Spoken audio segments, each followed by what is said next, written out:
Okay, so welcome everyone to Cohort 2 of Scientia Science Writing Internship. And today is our third webinar. And for our third webinar, we have invited Dr. Syed Hunain Riaz. Dr. Hunain is a Riyadh-based consultant physician. His expertise are in endocrinology, metabolism, and beside being a physician, he's very passionate about writing. He has been associated with Scientia for a couple of years, and he mostly writes about preventive and lifestyle medicine and psychological issues and much more. And he's very passionate about disseminating science knowledge for general public. So thank you, Dr. Manan, for joining us. Please tell us about yourself Yeah, and over to you. yeah. Thank you, Foz. Okay, and Assalamu alaikum and hello to everybody. Uh, as very rightly mentioned by Foz, I'm working in Riyadh as a consultant physician, and basically my expertise is internal medicine and endocrinology. It's all about basically internal medicine plus hormones and associated diseases. But this is what I do to to try my best and contribute to spread knowledge, whatever it be. It can be related to the medical field, it can be related to psychosocial issues, and whatever I deem fit, I communicate. And this is because I've been into this ever since I was in my residency, or we call that training period of my internal medicine program in Pakistan. I was attached with the WHO, UNAIDS, and UNICEF for many years. I was their focal person for facilitation, their focal person for the HIV/AIDS program for the inmates in jails in Punjab and Pakistan, basically. And thirdly, I was their clinic in charge in Pakistan, in Lahore. Basically, there was a hospital. There's a hospital, Jinnah Hospital. There's a very big clinic over there, HIV clinic. It's sponsored by the national and provincial programs, AIDS programs, and WHO, UNAIDS, UNICEF. They basically support the program with free logistics, free medication, and whatnot. So that was a turning point for me because I was exposed to this culture of dissemination of medical knowledge, because that is real. That was a point which was a turning point for Pakistan as well, because HIV and AIDS itself was a big stigma, and is still a stigma if you consider the healthcare professionals and even with the general public. So I had a three pronged approach. We had to go to the into the public, inform them, communicate with them. Secondly, we had to remove this, a toxic uh, stigmatous approach among the healthcare providers. And I had to go through hell, honestly, for that, because it was really insane. If you don't have an idea how much you have to face through, again, you have to go against your authorities even just to inform everybody with sound knowledge and facts, obviously, that these people are humans and it's a part of the healthcare program, and you have to prevent disease by changing behaviors, by improving healthcare services for those people. So that led me to go every nook and corner in Pakistan and give lectures and inform people on this topic. And obviously, I've never looked back ever since. Even when I've come here, I published. My uh, research articles I published here, I completed them when I came here. My friends in Pakistan, we used to coordinate with them. I published a chapter in a Elsevier textbook of thyroid. I have a chapter there as well, and I have multiple articles in peer-reviewed journals internationally, which are indexed.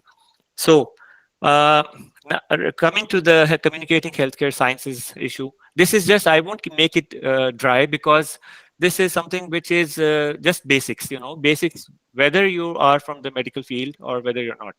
It's just like some basic stuff which you have to keep in mind when you're deciding to just speak your mind. So let's start with it. And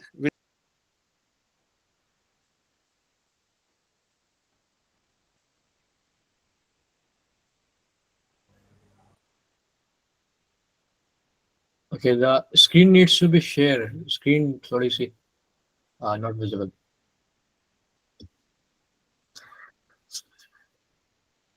Okay, good.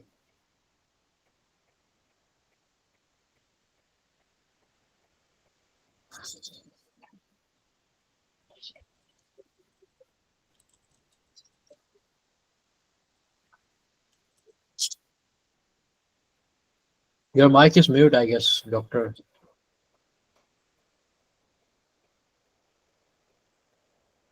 Yeah, can you hear me?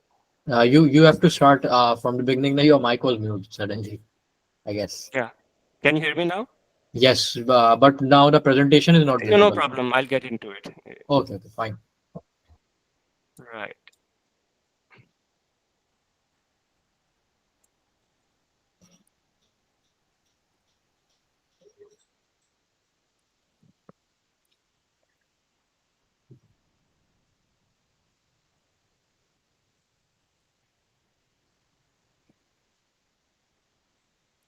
Right. Now it's okay. Yes, now good. Yeah, right. So it's the communication of healthcare information and or its interpretation with the objective of influencing a community or an individual. And those individuals may be related to the healthcare.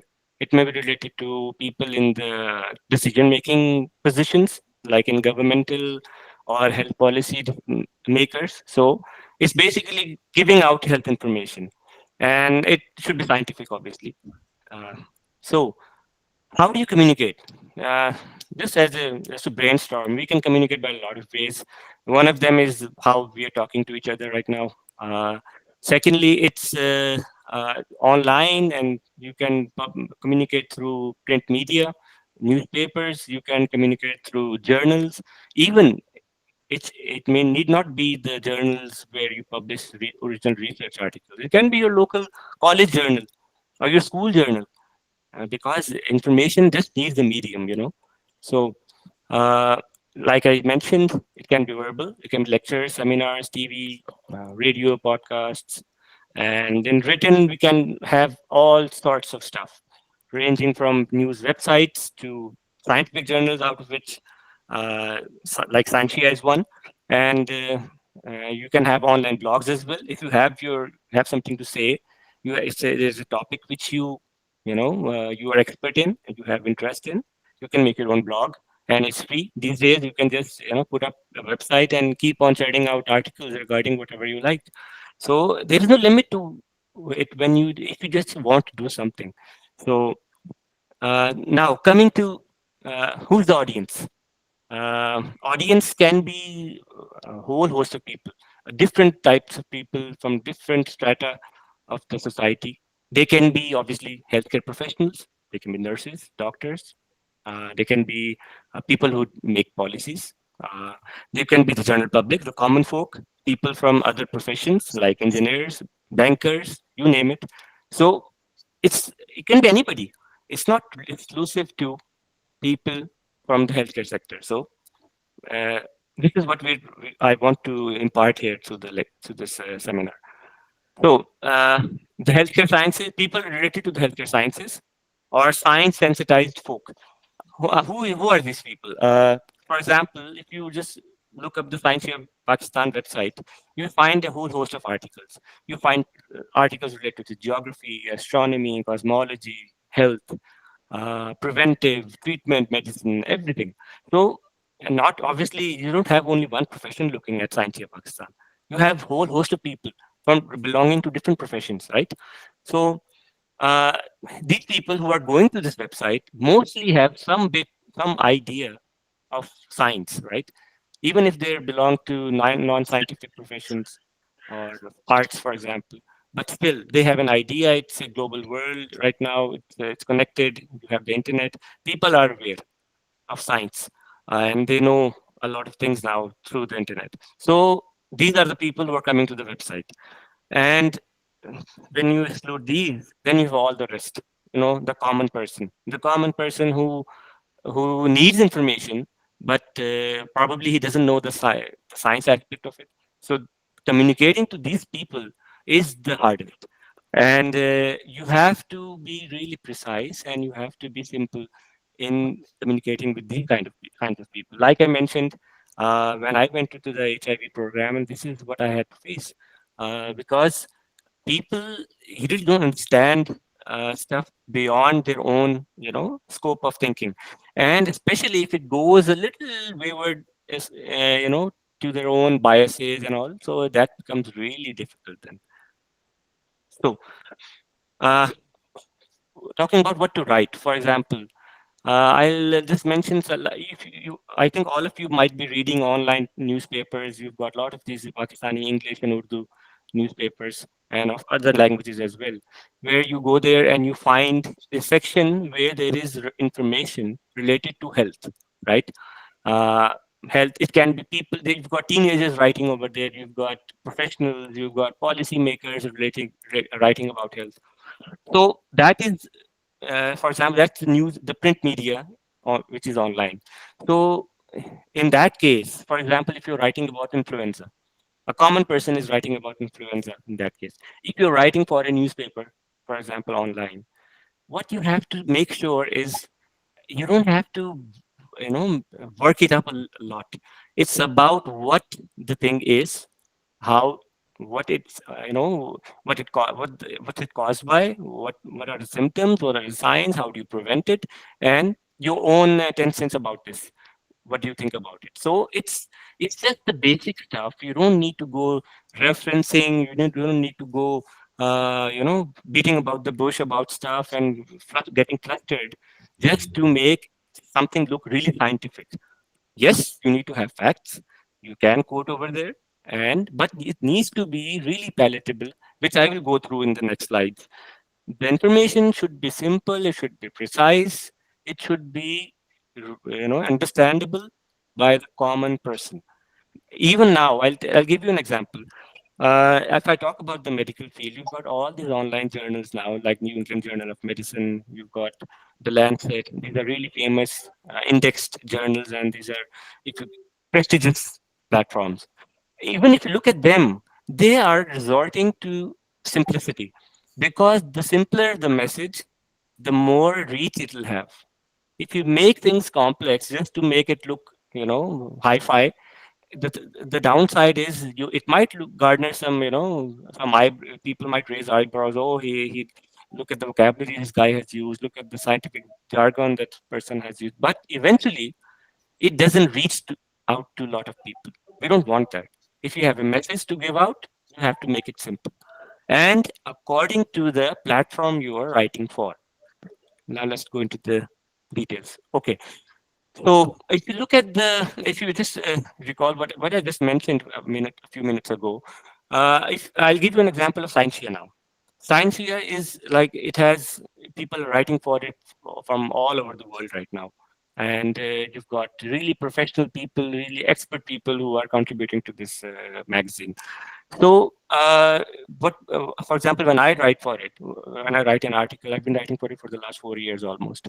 And what I do is I have to keep it scientific, right? I have to keep it referenced. I have to keep it to the point. But at the same time, I can't just oversimplify it, because this is a scientific platform. There is a difference between Scientia and, for example, a news website like say dawn.com. Okay, what you're writing in Dawn or some other newspaper website, it would be different than what you're writing for Scientia, because of the nature of the platform, the readership of the platform, and the what the medium is based on. This is a scientific website. It needs to have some hardcore facts, and for that you need to be citing, you need to be referencing, you need to be giving out information which can be cross-checked. Many a times, which I have come across as well, some information is a little dubious in online newspaper websites. Because that is because I think it goes through the radar.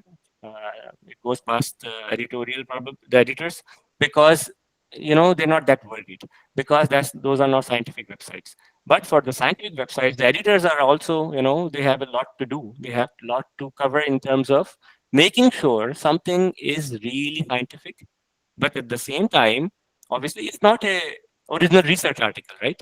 Research articles are very technical. I know many of you might be doing those. and might have an idea. The previous cohort, I think it must have been covered. Fourth, is that right? It was covered in the previous lectures or meetings.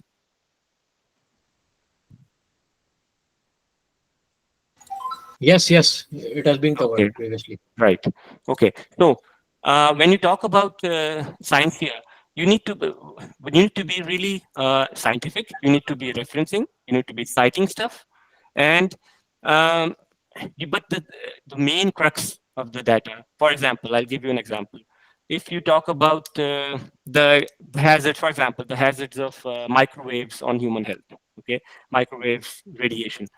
So if you want to give this information, you need to be citing, citing stuff, you need to be referencing stuff, you need to be uh, conveying the crux of the data in the article. It may be a page long, maybe, but the crux should be there. For example, that whether it has positive effects, whether it has negative effects, or whether it's equivocal. It doesn't have any effects, but all of this should be there. It shouldn't be too complicated that the person just reads 2 3 lines and he just skips the article. So that is what I'm trying to impart right here, that they are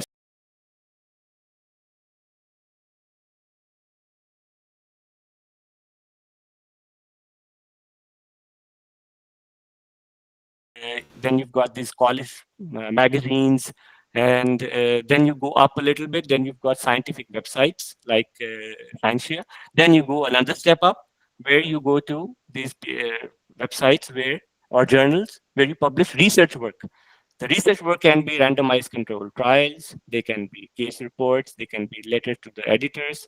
So then that is another topic to discuss. We won't mention it here. It's pretty dry to cover it here as well. So uh, what's important is there should be infrequent use of mind bending and twisted jargon if using a medium for the general masses. For example, if you're writing in a medium which is read by the common folk, like I mentioned, newspaper websites, or even scientific uh, uh, websites like Scientia.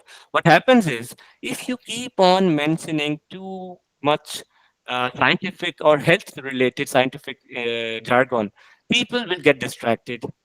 They may lose it. They might even, not understand what you're trying to say.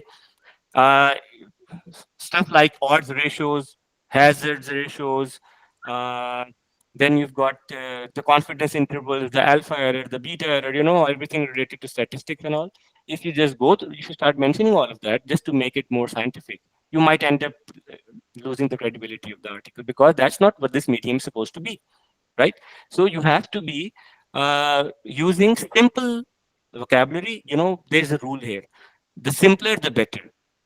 Complexity doesn't get you anywhere unless it's in your ideas or in psychology. But complexity in writing doesn't get you anywhere, because the objective of our writing should be to convey the message rather than making the person flustered and uh, just searching the internet just to know what that certain term means.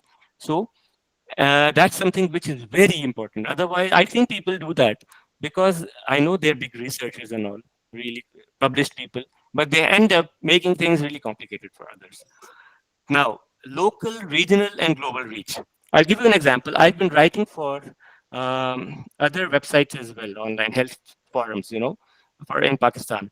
Now, what that those platforms have a reach which is mostly Pakistani, I think, and you can, if you extrapolate it, it would be maybe South Asian region, and also that's what the reach is for those websites. What I did was I wrote articles on my specialty, endocrinology.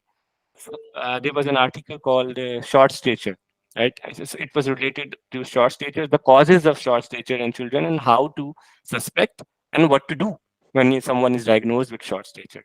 So I knew the reach of the website was local, right? It wasn't the US, it wasn't Europe.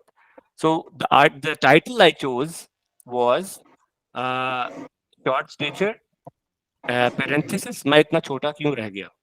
So this is why the reason was I knew the reach of this website is really good in the in the Pakistani public, and also to an extent in the South Asian people.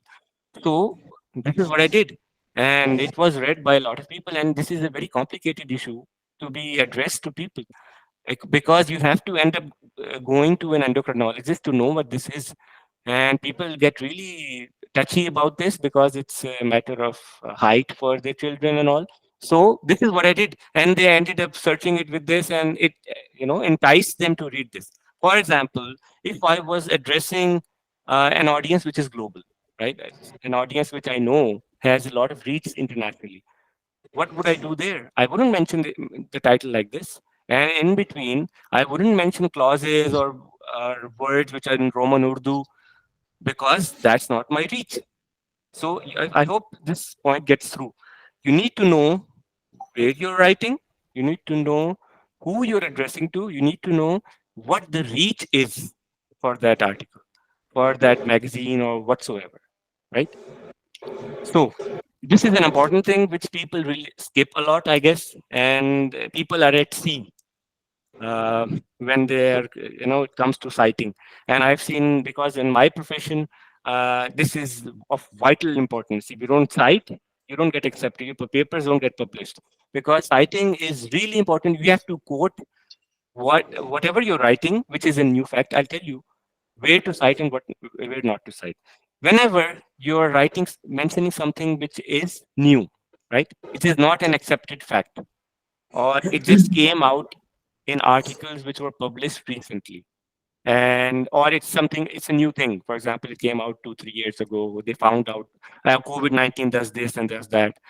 That's something which should be cited. Okay, you need to cite that. But for example, on the contrary, I'll talk about vitamin C. Vitamin C supplementation, you're writing about that, for example.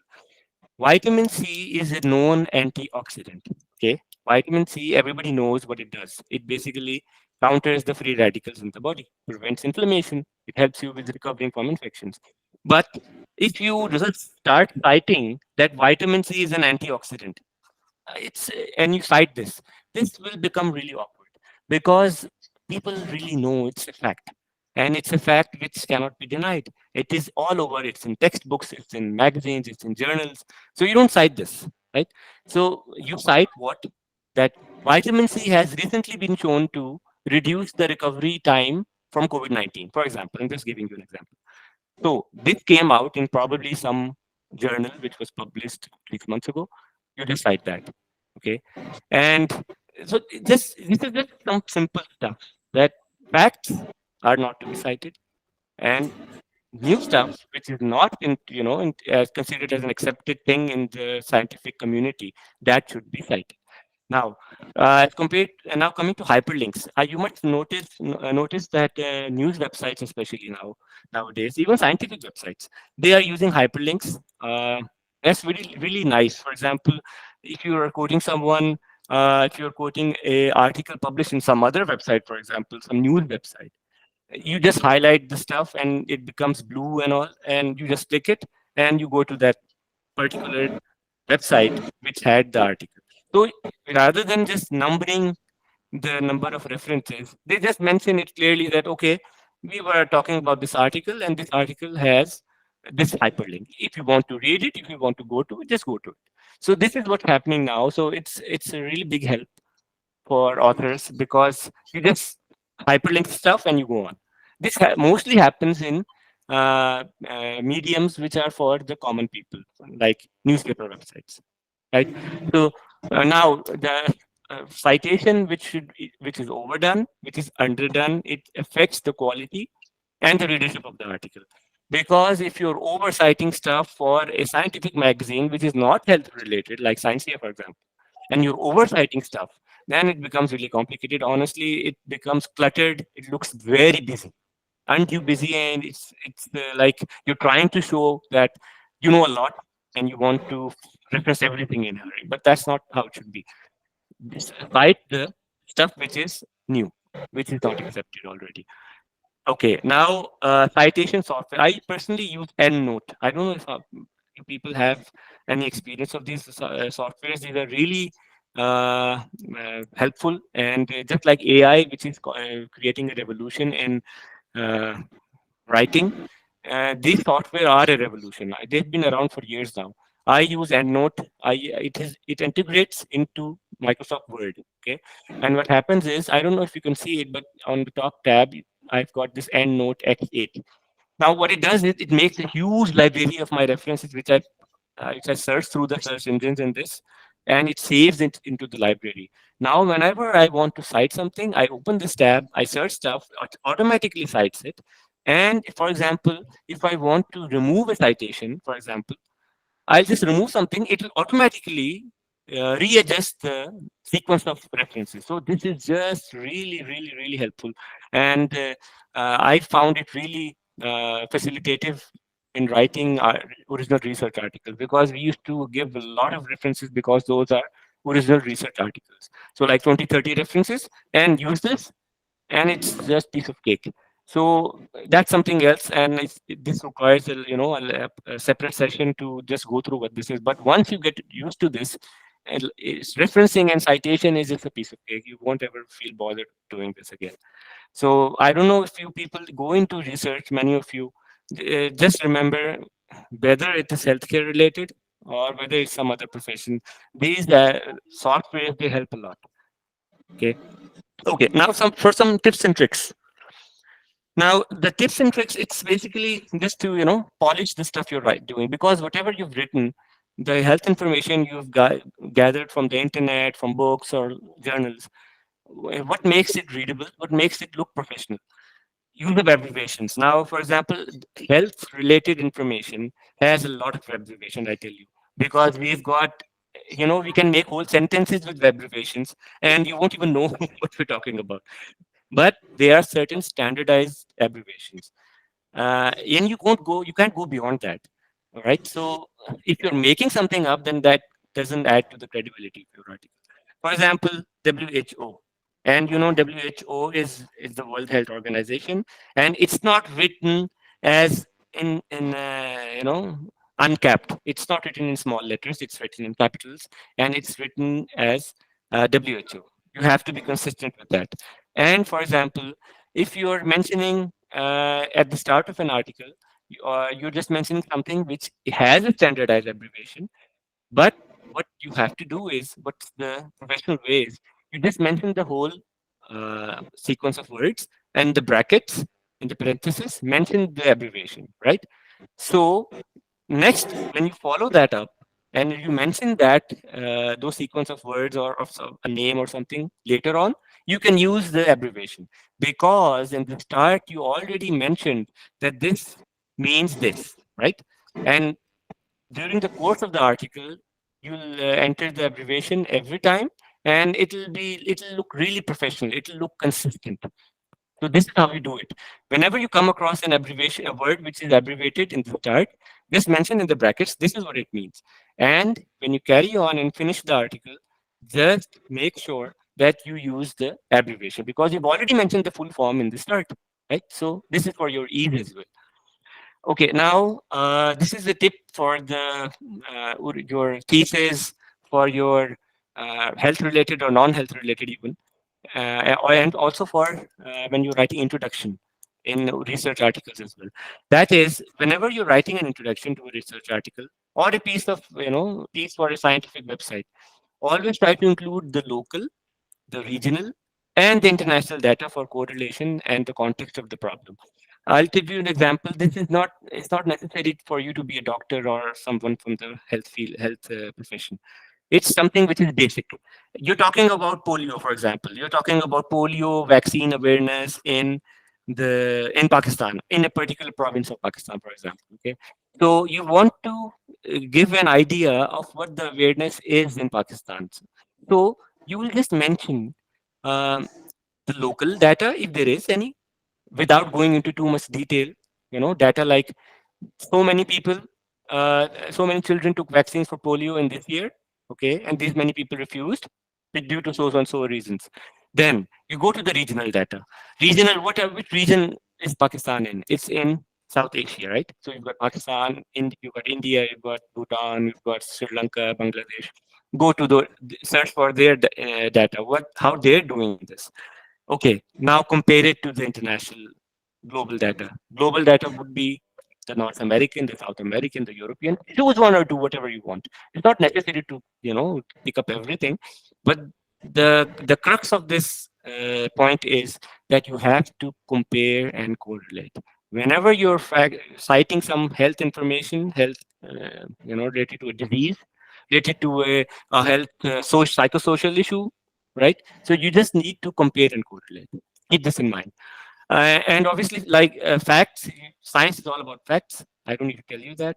And health information is even more important because this is related to the health and well-being of human beings. Mostly, obviously, I'm not talking about animals here. So you have to be precise. You have to be to the point, and you have to make sense. Having said that, you are entitled to an opinion, right? So if you are mentioning everything, you mentioning the facts at the start of an article, in the middle of it, at the end, you are entitled to give your opinion. Okay, I feel that this was supposed to be done in this way, or if we do this, and the outcome can be different. This is really important because a lot of people might be reading your article, especially if it's well written. It has a good audience, it has a good reach. It can reach a lot of people. Trust me, it does.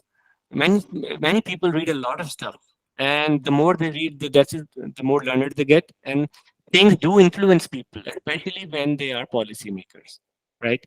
So, and be honest. This next point is really important. I just had to, I should have taken to the top. Honesty, which all of you know, is there is a dearth of honesty in the research profession as well, and unfortunately, I would say, and people use plagiarism. There is plagiarism. It's rampant in online articles. You've got these print journals. People use copy pasting. People use, or they cite themselves sometimes, that they use a lot of self citing. They keep on citing their own articles. This is a form of citation plagiarism. We'll talk about in some other session if we get to. But you have to be true. You have to be true to yourself, to the medium you're using, to the health profession, and the well-being of human beings as a whole.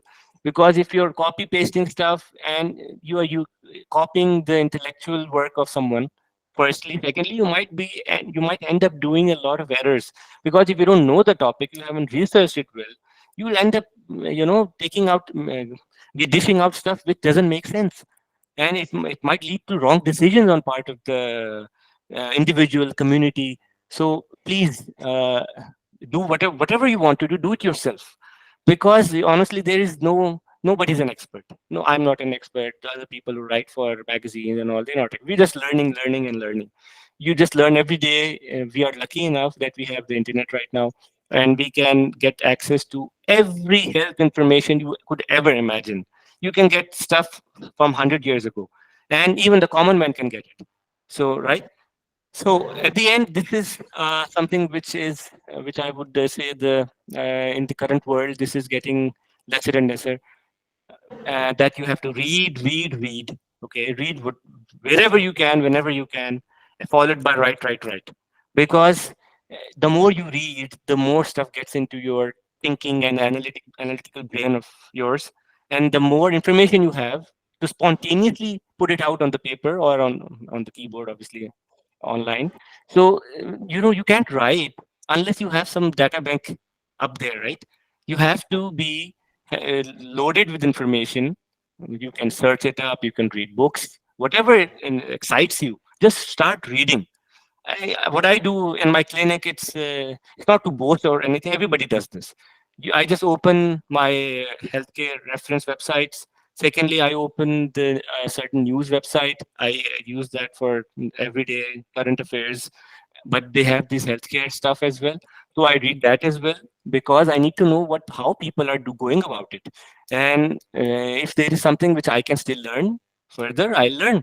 I'll improve what I'm doing. So there is no limit to this. Just keep on reading, and you will eventually be able to write.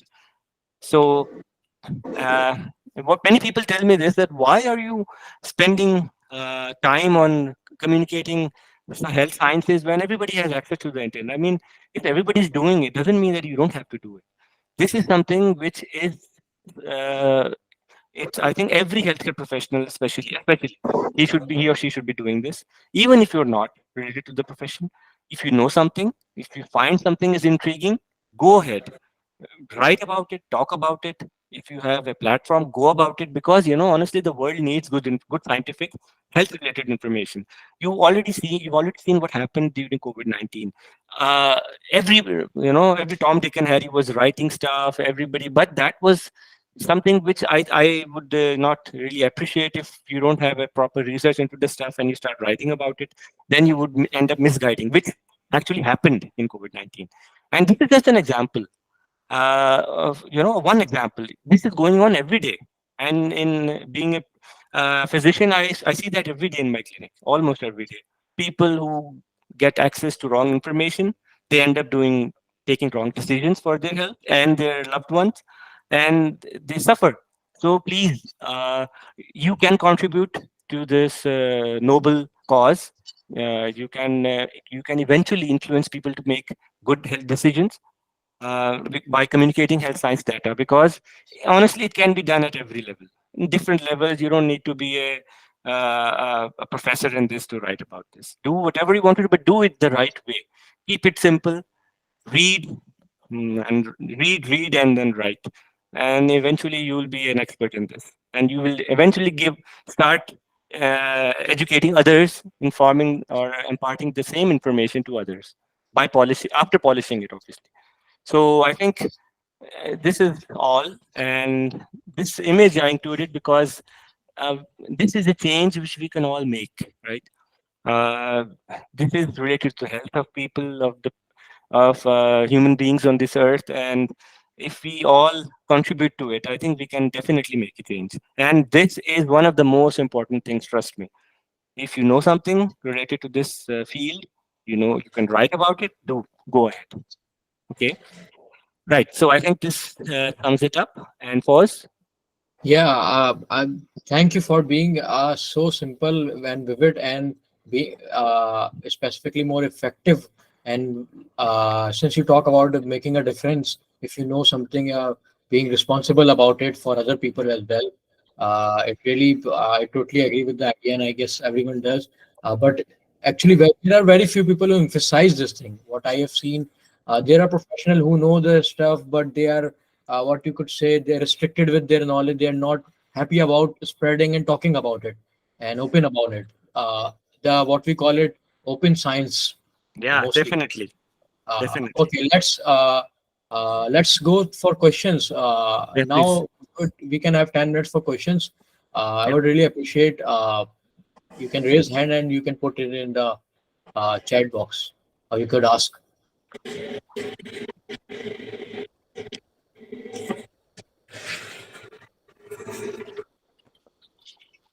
Okay. Yes, Kainat, please. Question पूछें करें. Question you may ask. Kainat, you may ask. Assalamualaikum, sir. Right.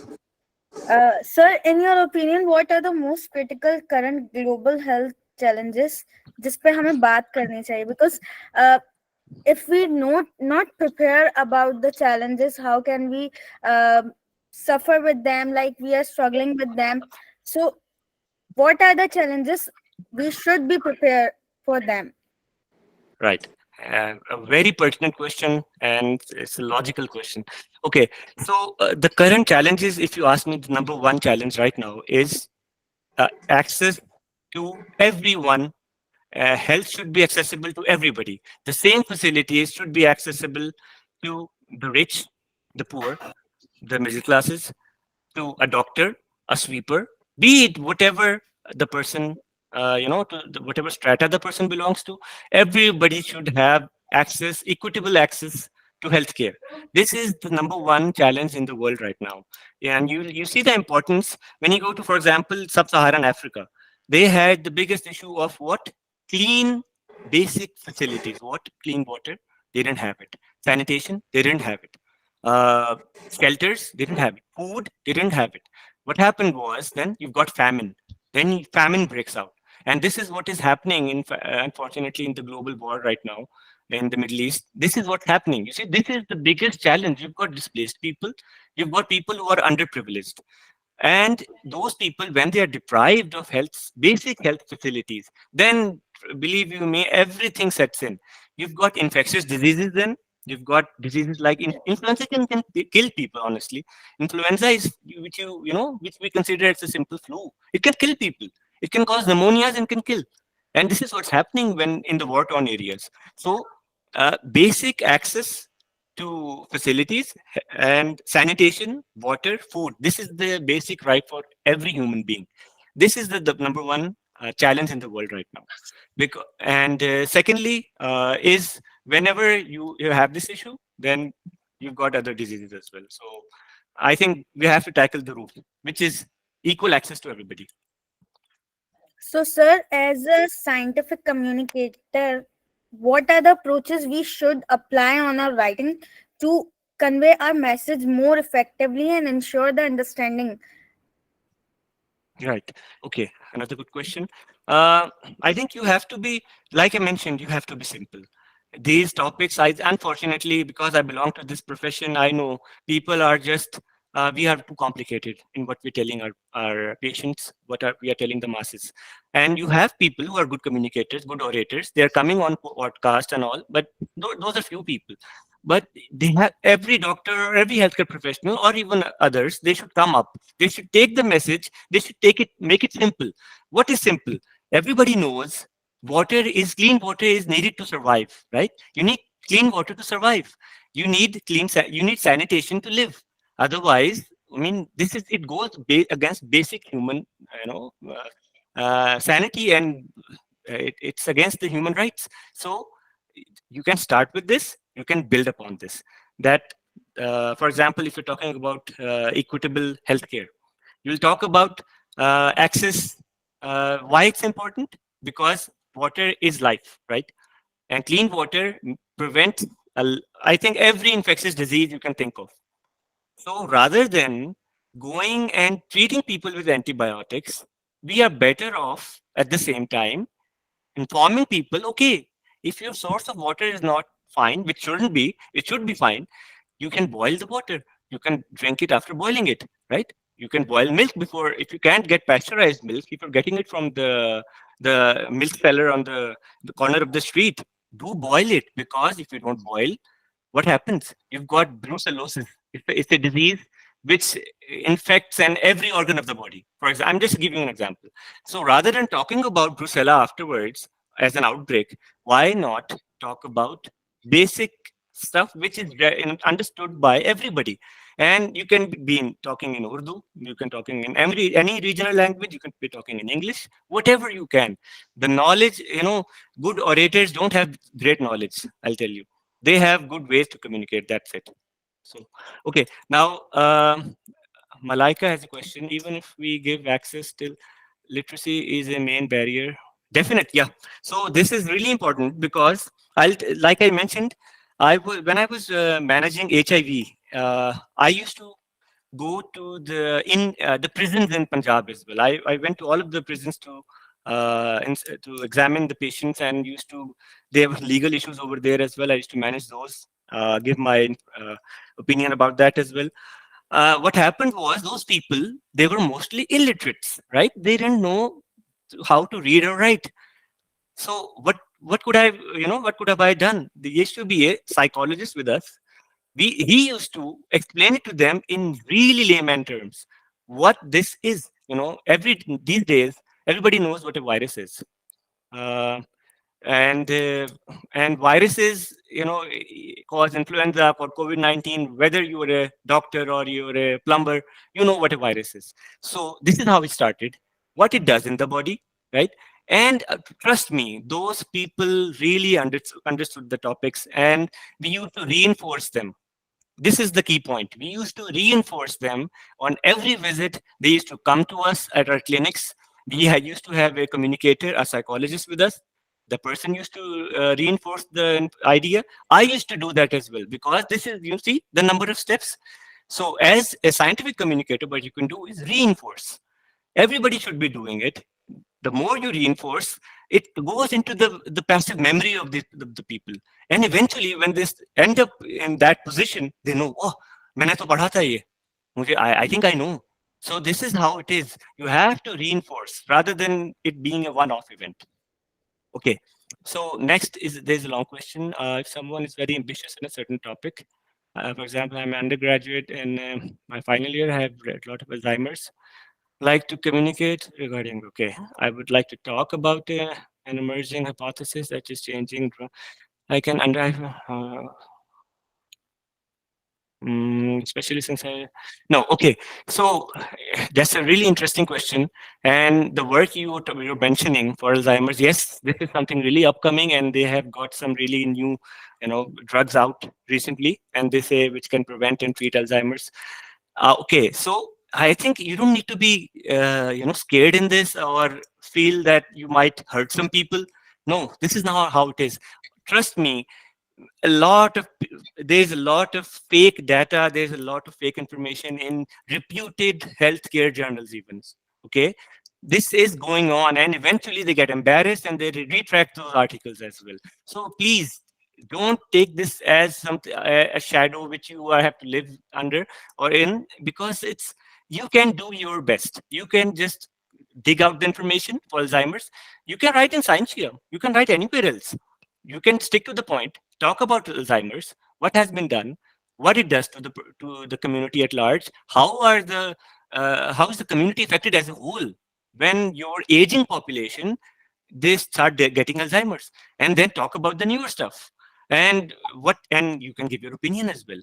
And they honestly, the internet has everything. You can get everything you want, and you don't need to be technical if you are addressing the common people. How that the original research article, that is another talk, and I didn't deliberately mention it here because that's pretty dry for especially those people not related to the health field.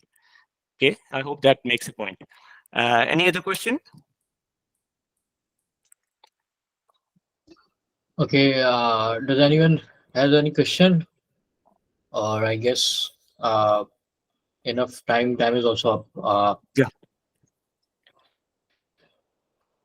Okay, I guess okay. One last question we can take, Yeah. doctor. Yeah. What would you suggest to a science communicator to do in case of facing a science denier? Yeah. Uh, you know, this is a fact which we face every day. There are some people, there are different categories of people. One is where people straight out deny science. Okay, those are the people who say that probably the earth is flat and all that. There are those people. Secondly, there are those people who talk about science being a conspiracy. Okay, those are those people. Number three, and then there are people who are receptive to scientific knowledge. So if you just come up with a person who denies, just give him the facts by, I'll tell you how. I know vaccines have prevented innumerable deaths, disease, and they have made a contribution to the world.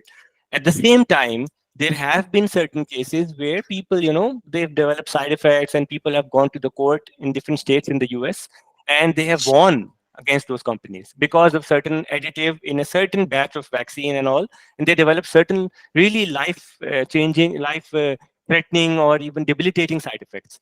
That happened, but the way to convince them is look at the numbers. How frequent does it happen, right? And because everything is a probability. If you goes outside your house, there's a probability that someone might hit you, a car might hit you. This is a probability, right? So you have to convince them in this way.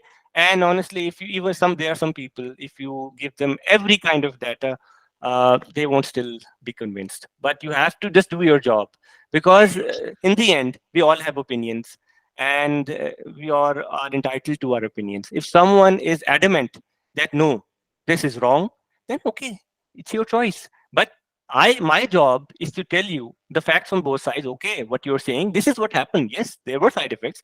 This is what happened. This is the number, and this is the percentage which got benefit from vaccines. I know all vaccines might not be effective, right? They are like for COVID, yes, it reduced, but not to the extent that measles reduced the number of new cases and deaths, like smallpox vaccine reduced the number of cases and deaths. See, there is a difference. This is what you can tell them, so that even their side is covered a little bit. One way to tackle these people. But someone who doesn't want to believe will never believe, and someone who will believe no matter what. So these are the extremes. Okay, any other question, please? Okay, well, I guess okay, Rania has a question. Yeah, yeah, Rania, you can yeah, take the yeah. last question. Uh, Actually, I haven't any question. I just wanted to say thank you to Doctor. Thank you so much for your insightful session. We have learned a lot, not just me, but I think all the participants learned one thing or another. So thank you so much for Yeah, your it's time. yeah, it's I really appreciate uh, uh, your insight into this. You came into the cohort, all of you, and you were interested in this, and this is how this is the way to go. And remember, nobody will uh, drag you and make you do things. I do things sitting here. It's so far away from my country. I'm still doing it. I don't get a single penny for any of this. I write in magazines. I've written in international books. And remember, don't get discouraged by this, please. Don't get discouraged, because before I end this, I'll give you an example. I wrote a chapter in a textbook of thyroid. Okay, it was published 4 years ago. And what happened was, even though I was a contributing author for that, I had to pay like 700 Saudi riyals to get that book from Amazon. Being the author of a chapter in an internationally acclaimed textbook, they couldn't give it to me, give a copy to me. But that didn't deter me. I mean, it shouldn't make me feel discouraged, because information is nobody's possession. You just have to give it out. So okay, and I guess this winds up.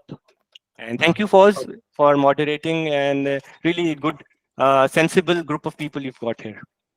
yeah, thank you, Dr. Onan. Thank you for your time, and especially the human touch you had in your talk. It was really what you say cultivating for us, and we are really looking forward for something as next any other time. Yeah, I yeah, yeah. really Please, appreciate. please. Yeah, whatever possible. Thank you for your time. Chalo. Thank Okay, you for thank your you time. so much. Bye bye. Assalamu alaikum.